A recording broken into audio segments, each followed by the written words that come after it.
Hello, I'm Bill Bullard with RCAF USA, the voice of the independent cattle producer in the United States of America.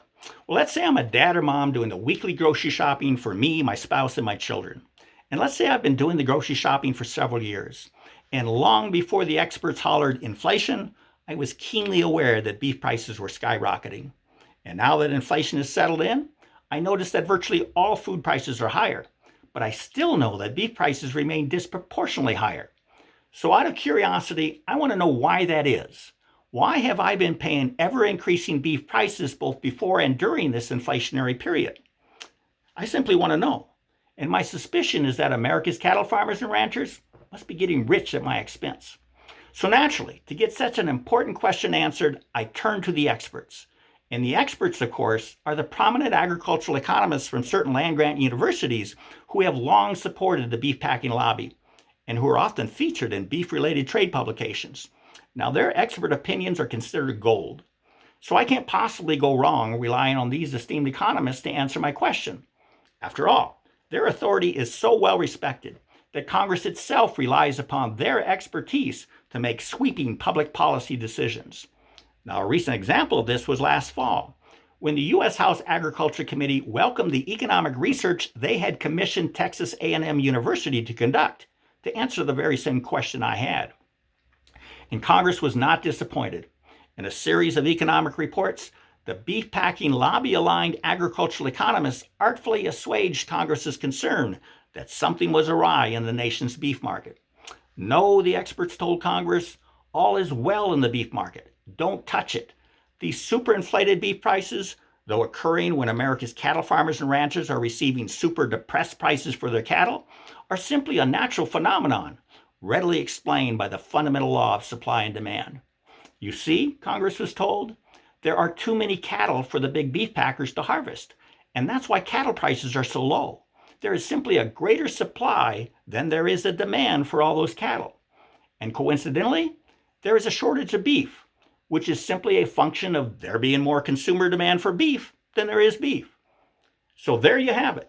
The answer to the question of why beef prices are so high was definitively answered by the authoritative beef packing lobby-aligned economists.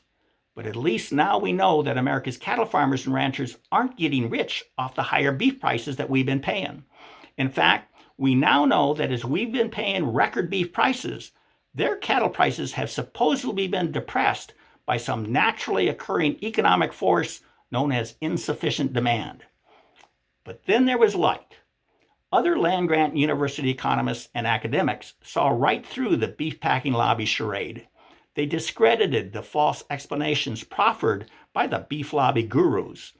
In their polite and professional way, they recently revealed the true culprit, the true cause of why our consumer beef prices are high and cattle prices are low.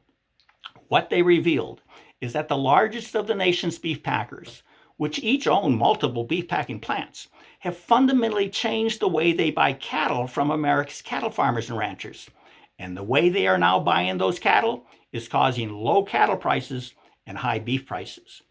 These professional mavericks explained that the combination of the packer oligopoly, where Big Four packers now control 85% of the fed cattle market, and they all have multiple plants, and these Big Four packers have shifted from buying cattle competitively in a competitive market to now buying the supermajority of their cattle through alternative marketing arrangements, or AMAs.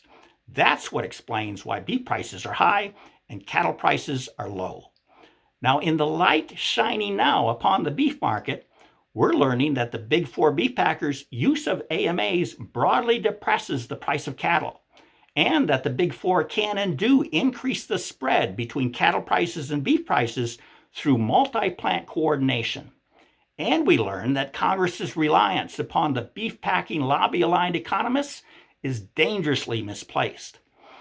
I hope Congress has the courage to step into the light. And you can look at the academic paper by Peter Carstensen from the University of Wisconsin Law School and the study from Iowa State University titled Multi-Plant Coordination in the U.S. Beef Packing Industry, and the developing study, Buyer Power in the Beef Packing Industry, that was unveiled at Yale Law School's conference, Reforming America's Food Retail Markets. So to learn more, please go to labelourbeef.com. With that, have a productive week. Thank you and goodbye.